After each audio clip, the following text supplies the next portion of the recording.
Hey YouTube, I'm Bryce, and you're watching Zoom English Lessons with Team ESL Online. Today we're going to teach you another grammar point. We will be looking at one of our 12 English tenses, focusing on the present perfect.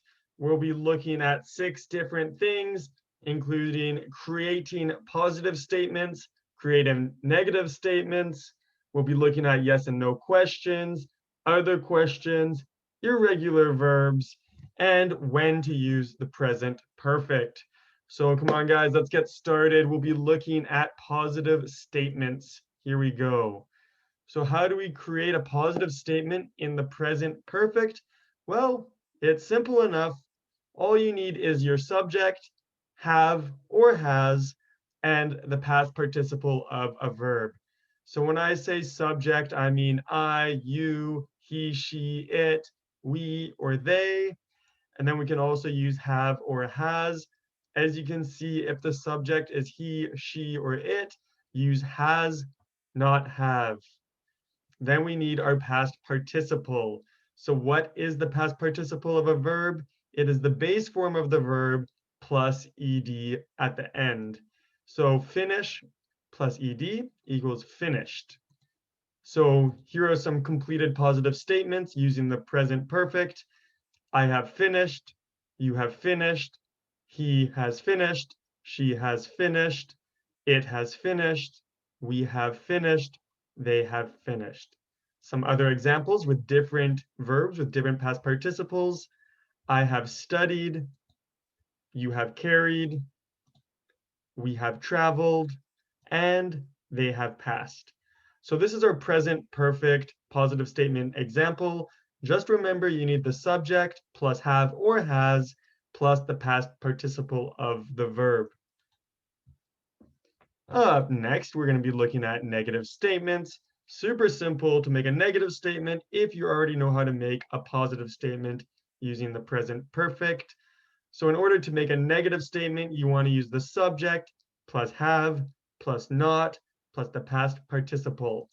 So we have our subjects here, we have or has, and we have not, and then we have our verb using the past participle.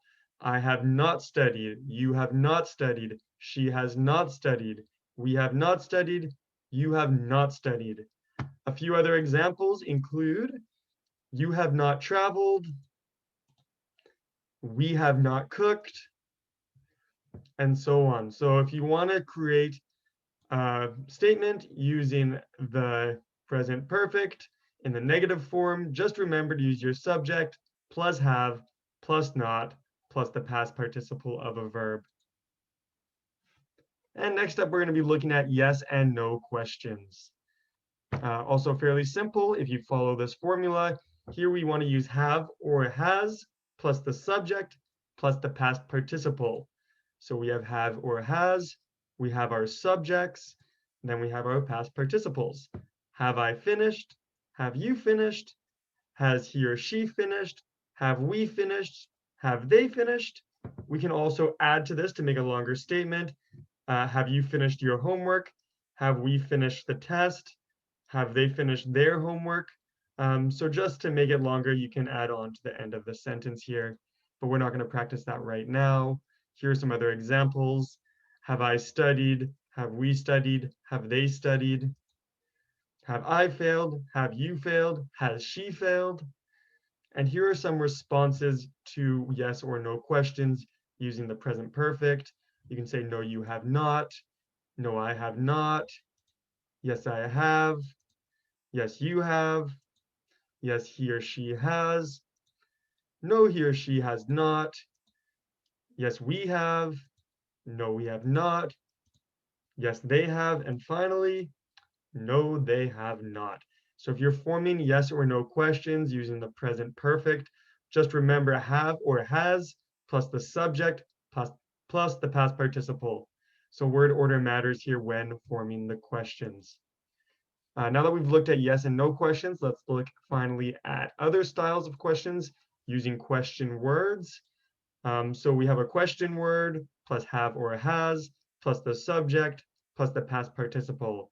When I say question word, we want to use words like who, what, where, when, why, how. So that's how we'll start our question word sentences. So we'll start with what, have or has, our subject, and our past participle. What have I finished? What have you finished? What has he finished? What have we finished? What have they finished? When have I finished? When have we finished? When have they finished? Let's change it up a little. Where have I traveled? Where has he traveled? Where have they traveled? Why have you traveled? Why has she traveled? Why have they traveled? So now we've looked at yes and no questions and other styles of questions. So moving forward, we want to look at some irregular verbs. The reason we want to look at this is some verbs have irregular past participles. So these are some very common irregular past participles that I believe you should memorize. So here are some examples. Be is been, have had, do done, say said, go gone, take taken, come, see seen, know known, get got or gotten, give given, and find found. As you can see that these verbs do not follow the normal pattern of adding ed to the end of the verb to make it a past participle. In this case, there is no pattern for these verbs. You just have to memorize the past participles.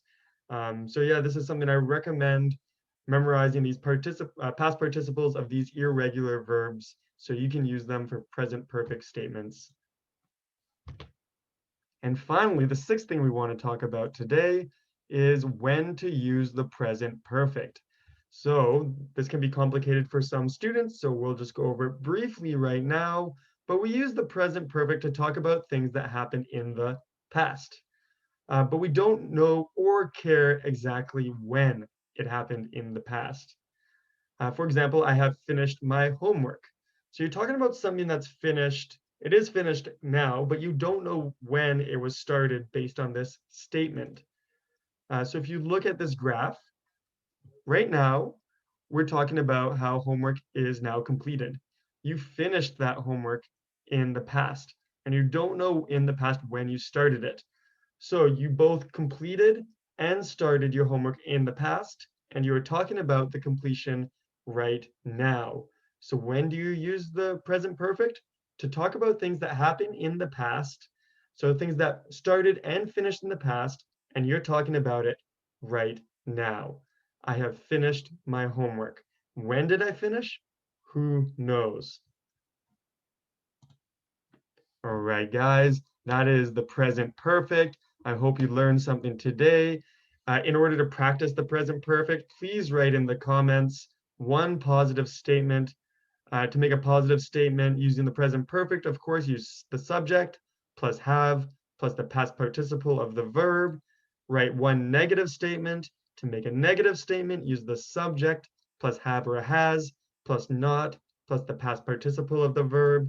To make a yes or no question, you want to use have, the subject, and the past participle.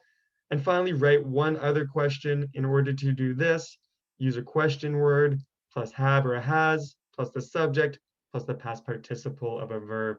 If you write in the comments, I'll try and go over your statement. I'll let you know if you've done it correctly or incorrectly. If you like the video, make sure to give us a like. And if you want to see our weekly updates, our weekly videos, we're going to get through all 12 tenses over the next couple weeks. Please subscribe to see more of our content. Anyways, guys, thanks for watching our video, and we'll see you next time on Team ESL Zoom English lessons. Thanks a lot, and have a good day.